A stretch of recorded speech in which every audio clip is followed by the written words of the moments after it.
Hey guys, welcome to another edition of Prep Football Tonight, sponsored by National Scouting Report. This is the final edition of Prep Football Tonight ahead of the final game in the 2017 Tubetown Rivalry Series. This thing has been heating up all season long, but especially in the last few weeks. 2 weeks ago, we had that amazing 119-point shootout in Brighton. And last week, we had a huge 5A East showdown between Valley View and Nettleton, which we will have the highlights of in just a minute. Now, this week, we wrap it all up with one of the most heated rivalry games for neighboring towns that you will find anywhere in the state of Arkansas, Hoxie and Walnut Ridge. Now we're going to do something a little bit different on Prep Football Tonight. We're going to talk about college football as we have a special guest in the studio. Driving into the Tubetown studios just a few moments ago to start Prep Football Tonight, I ran into this guy hanging outside Centennial Bank Stadium just looking lost, holding a sign that says possibly will switch allegiances for wins.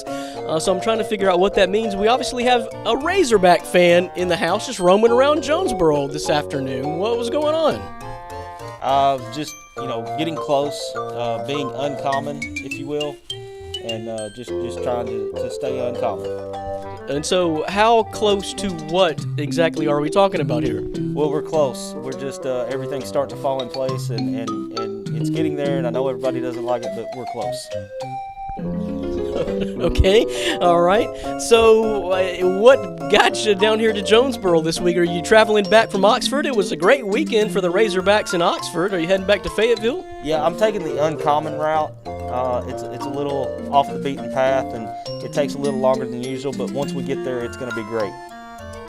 So I got to ask, why the tears and the frowny face? You came off a big win, right? Well, it was a win. It's very uncommon for us to get a win this year, and we're close now. We're close to, closing in on that fourth victory. Hopefully that will come this Saturday, but it's an uncommon route that we've taken. So not just the tears and the frowny face. You got something going on the back there. Yeah, if you take a look, got our hashtag uncommon, and got some numbers there that represent our glorious SEC record over the past 5 years. There's a lot of black there. Well, that is uncommon, and it's given us something we've never had before. I don't know that we've ever lost this many SEC games in a 5-year stretch, but we're close. Everything's close. So, what's next for the Razorback fans? More being uncommon. That's it. There's your college football update for the week. I got no idea who that was or what that was all about, but let's just get back to prep football, please. Okay, now let's talk about a rivalry that might be uglier than that last segment. Hoxie and Walnut Ridge. Hoxie's currently third in the 3A3 and on their way to the playoffs with a 4-2 record in conference play. Walnut Ridge is only 1-5 in conference, but they're coming off a big win versus Corning by the score of 49-14. The Bobcats have a special playmaker to watch out for by the name of Cade Burris. Burris is 5th in the conference in rushing and 2nd in receiving. Now, Hoxie's got a dynamic duo of their own that we've got to watch out for. Quarterback Chandler Spradlin and his number 1 guy, Lucky Follis. Spradlin is 3rd in a conference in passing with 787 yards and 9 touchdowns, while Follis is 4th in the conference in receiving. Now, don't forget about the man named Diamante Davis, who went off as a sophomore the last time the Mustangs were on Tubetown. Hoxie is favored, according to Hooten's Arkansas Football, to win this contest by 17. Now, this will also be the first time since 2008 that Walnut Ridge will not make the playoffs. But throw all that out the window. It's Hoxie Walnut Ridge, so none of this really matters. Let's wrap up last week's huge game and show you the highlights between Valley View and Nettleton. A home playoff game was at stake. Could Nettleton return the favor from a 3-point loss at Valley View last season and stay unbeaten? In case you didn't see or you haven't heard, you're about to find out. Let the beat drop. Seconds left on the play clock. The snap is down. The hold is down. Kick is up, and it is through. On their own 30, Henry will hand it off to his left to Turner. Turner cuts back to the middle of the field as he crosses the 40-yard line. Still on his feet at the 50, the 45, 40 down the near side sideline at the 20, the 15, the 10, 5. Touchdown. Hand off to Turner. Stutter step, got across. Touchdown Raiders. Now Walnut looking to throw. It is picked off at the 25-yard line, down to the 20, and the backfield to the right. Here's the handoff on the sweep. Nope, it's a handoff to Turner, and Turner takes it for him, and now we'll see if he gets the handoff on 1st and 10. He does, right up the gut across the 30, the 25, 20, 15, 10, 5, touchdown. Valley View answer for Henry on 3rd and long. He's going to roll out to that far side. Got plenty of room to work with, but now he cuts back here to the near side 40. Looking to throw. Got a man at the 40, bobbled and caught as he runs out of bounds by himself. Got the extra blockers ahead. Got 1 yard to go. He's got it and more. Across the 15, the 10, the 5. Touchdown, Middleton, and that could be 2. 4th down, Walnut looking to throw. Takes a shot down the field, and it's intercepted by Isom. Isom at the 45, now the 50, the 45, 40, down the near sideline at the 35-yard line. In backfield, send a man in motion, fake the jet sweep. It's going to be Henry keeping it himself and dancing his way into the end zone for another Middleton. Not a whole lot of action early on as Valley View led 3-0 at the halftime break while holding Nettleton to just 8 rushing yards. But then the action picked up. Maybe Nettleton was served hot chocolate and coffee in the locker room at halftime on a chilly night in Jonesboro. I don't know. But Datavian Turner got the Raiders on the board, making it 7-3. Joe Walzonia then threw a pick deep in his own territory, setting up another Datavian Turner touchdown. Ryder Snell did break off a big 43-yard gash for a TD that got the Blazers right back in it to within 5. But Datavian Turner pulled a Houdini act for his 3rd touchdown of the night, pushing the lead out to 20-9. Walzonia was running out of time on a big 4th and 10 play late and threw another pick into the hands of Marcus Isom. DeAndre Henry was slashing and dancing in the pocket all night long and finished things off with a short TD run of his own, making the final score 27-9 for the Raiders. Valley View will look to bounce back against Batesville this week, while Nettleton will travel to win with the 5A East title going to the winner. The end of yet another prep football season here on Tubetown. Where did the time go? Man, I can't believe it. It seems like maybe a week or two ago that we were packing up in about 120-degree heat to head out to our first game over at Munford, Tennessee, and it just seems like that once it starts, the season starts in, it takes it no time to fly by. Well, I guess I got a question. Why did the rain wait until it's 40 degrees outside? Yeah, no doubt, no doubt. We had a little bit of rain last week that hindered us a little bit in setup, but luckily it moved out before kickoff last week. Hopefully we can get the same thing this week. If it's got to rain, I'd rather it rain early and get it over with before kickoff. Yeah, definitely. You got the worst of both worlds last week. It decided to rain finally for the first time all season, and it was 47 degrees. I think Friday was the first day I could see my breath outside, so that's never a good combination. But we got through it, the rain held off, and we had a great game. Absolutely. Couldn't ask for a bigger rivalry game for the Tubetown Rivalry Series than, two 5A teams battling to get to the top of their conference. One team trying to hang on to an undefeated record, the other one trying to secure their playoff spot for a home game and possibly ruin their rival's perfect record on top of it. I mean, that's about as good as it gets right there.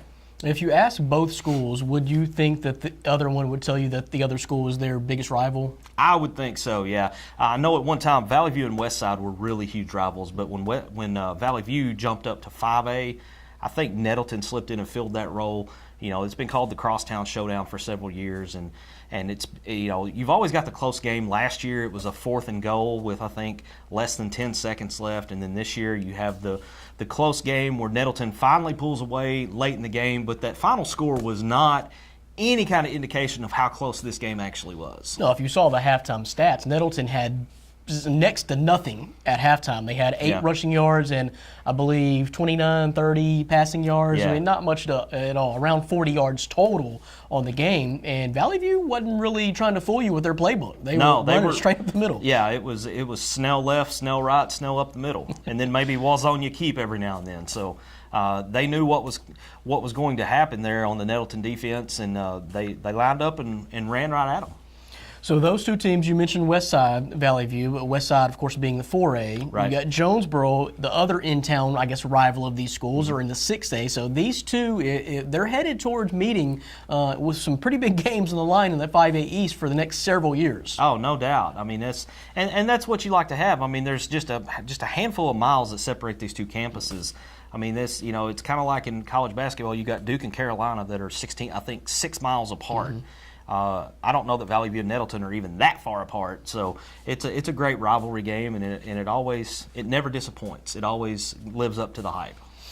So big thanks to Larry Perrin all season long for talking with us and giving us insight all the way from Alabama. Yeah. He's juggling a lot right now. It's got to be a busy time of year for those guys. No doubt. Well, and he's a couple states away. Thank goodness for technology, and we can still get him in and get his opinions and his takes on everything recorded.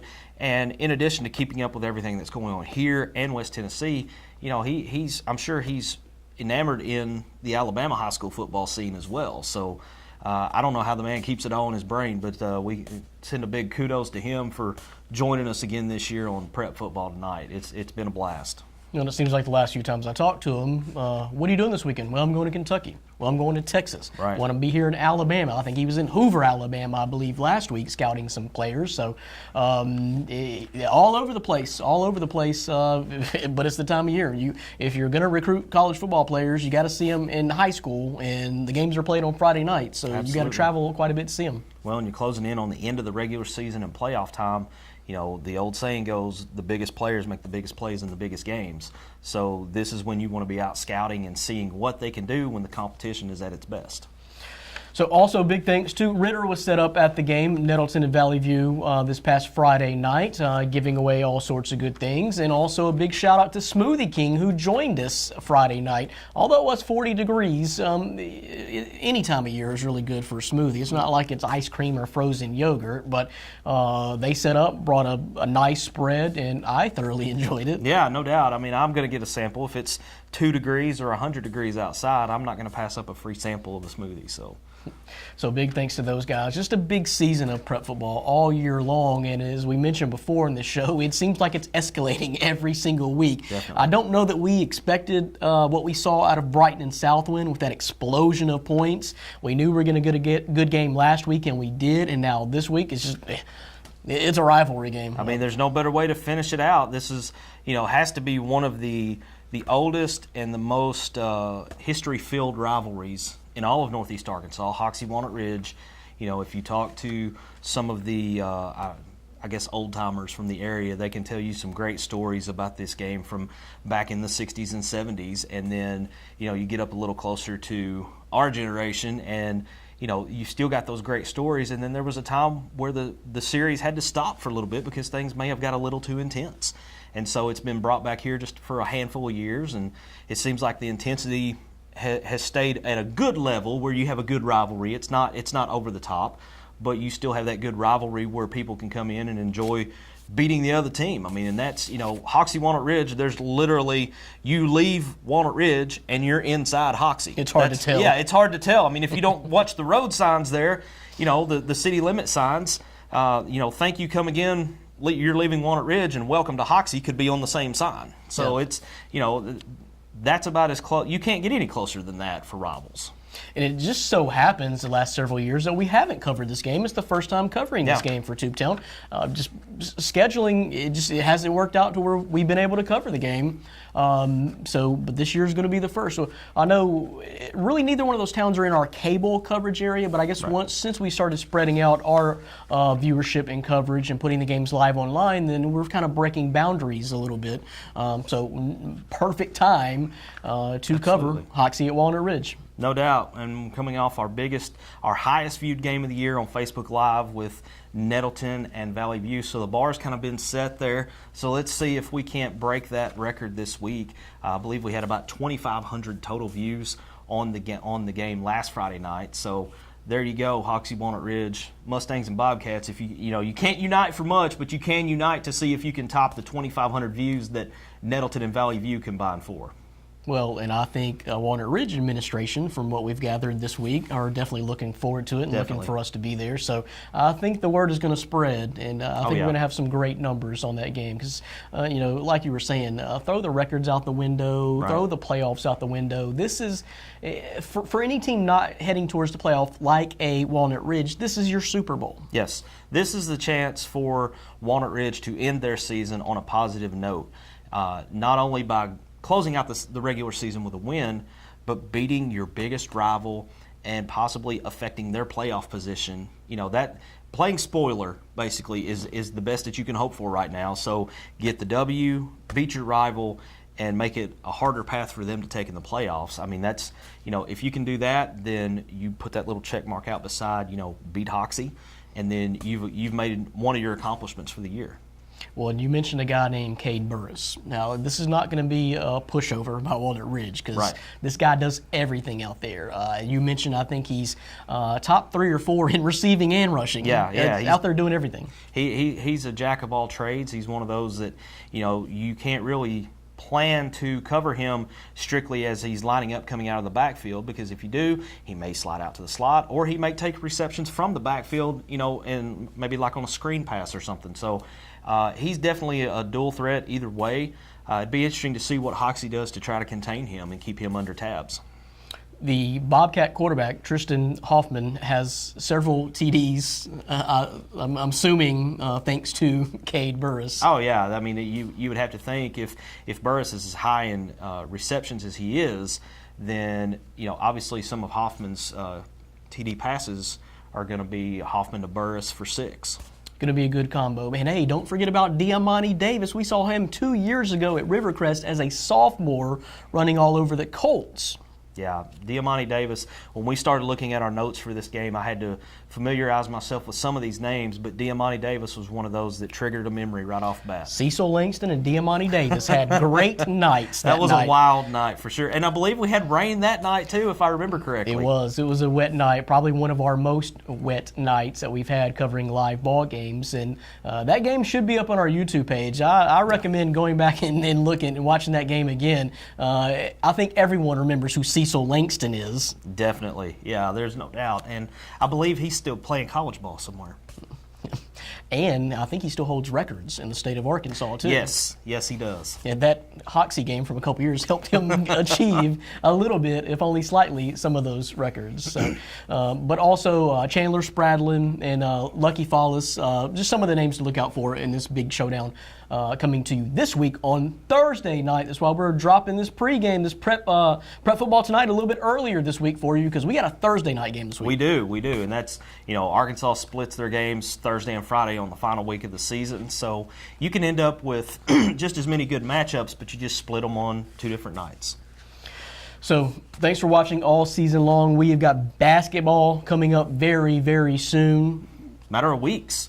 I think we're about 3 weeks out from the Southern Bank Classic at Brooklyn. Their brand new facility. I can't wait to walk in there and smell the fresh paint and the lacquer on the floor, just the brand new building. I walked in there last week, and that was the first thing I noticed was it still had that fresh paint smell. So it's a wonderful facility. It's going to be great for a tournament of the Southern Bank Classic's caliber. You've got schools from across the state coming in to be a part of this. This is going to be a huge, huge deal for Brooklyn to have this tournament in this new facility. And when you see it on our broadcast, you're going to look at it and go, wow. Based on the numbers we got from, well, really the past 2 weeks, but definitely from last Friday night, well, just the fan interaction. Not only the numbers you mentioned watching the Valley View Nettleton game, around 2,500 last check. There was, on average, through most of the second half, about 100 people watching at one time, any given time.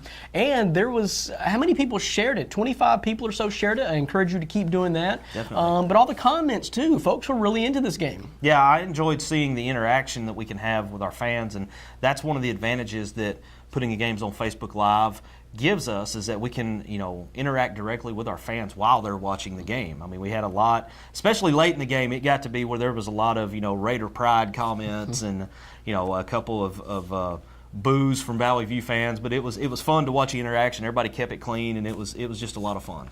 So I guess we're going to be going that route. Probably the plan anyway, Absolutely. for the tournaments and Sure. get as many people as we possibly can coverage of the basketball tournaments coming up. Everybody's got Facebook. It's easy to find. You know, if you haven't liked our page yet, facebook.com/TubetownOnline. When we go live, it's going to be right there at the top of our page. Share it to anyone and everyone you think might be interested in watching. Just we're trying to expand our audiences as much as we can, and we feel like this is the best avenue to use right now. And also subscribe to our YouTube page. Everything is going to be housed in archive on the YouTube page, so do not forget that as well. Just a whole lot of ways to watch prep sports here on Tubetown. Absolutely. Put a bow on this prep football season if you had to. Wow. The basketball score that we had at Brighton a couple weeks ago, you know, the Valley View Nettleton game, the Jonesboro Catholic game. Wow. I mean, you know, that was a really entertaining game, and then you get to see a kid that is no doubt going to be a Division I prospect for his leg in the kicker at Catholic. You'll see him playing on Saturdays here within the next couple years, no doubt about it. A lot of firsts on Tubetown. Our first trip to Cooksey Johns, Jonesboro, seeing them. The Catholic game was great. The West Memphis game was great just to see it. It didn't turn out well for the Hurricanes, but it was still a big game, and we enjoyed covering it. Also, our first look at Nettleton when they pretty much destroyed Pocahontas, and we knew right away that this Nettleton team is different this year. Yeah. And you know, on top of that, you go back and you look at our early games, Munford-Covington, Munford-Millington. Who saw Munford ending up their season the way they've ended up? I mean, they're going to end up, they won their conference, you know, given that they take down Brighton in Friday night's game. But, you know, they're right there at the top of the conference, and that's not where they were picked preseason. It was such a weird topsy-turvy season. That's why I love covering these games and see all these different teams in different venues, because you mentioned it. So we started out with Munford pretty much controlling Covington with their offensive and defensive line. So fast forward to Covington, we saw them pretty much do the same thing to Brighton and shut out Brighton 26-0. So we're thinking, okay, well, maybe Brighton's down a little bit this year. So fast forward a few more weeks, and we see Brighton take out one of the top dogs, Southwind. Just an amazing season. Yeah, I mean, you had that traffic jam in the conference there. You had 3 teams, I think, with 1 loss, and it was one of those deals where they all beat each other. So there was nobody that really had the tiebreaker. It's just, you know, how about that Ridgeway Southwind game? Yeah, oh my gosh, 2-0. Well, we didn't cover this. We didn't cover it, but we saw that score. You know, there was a bad snap late in the game on a punt. Goes through the back of the end zone, safety, 2-0 is your final score. I mean, you know, I guess they were giving a little tribute to the World Series or something, because that's definitely a baseball score. And what a way to win a game and to lose a game. Both sides of it. Heartbreaking. Looking like you're probably going to overtime, tied 0-0, and then a bad snap on a punt at the very end of the game. And what a wild conference that's been. That's been a really good conference all season long.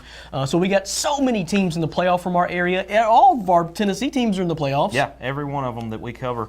Brighton, Covington, Munford, Millington, and even Tipton Rosemark is going to host a playoff game as well. So yeah, I mean, I guess we're 5 for 5 there on teams that we have an affiliation with. Yep. So we're going to be scoreboard watching and watching those results. You can guarantee you never know what might be coming down the line from Tubetown. We'll see what we can do. But appreciate it, guys. Appreciate it for watching all season long, and come back for basketball real soon, in just a matter of weeks. One more time, let's get it kicked off here. All right, Week 10. Enjoy.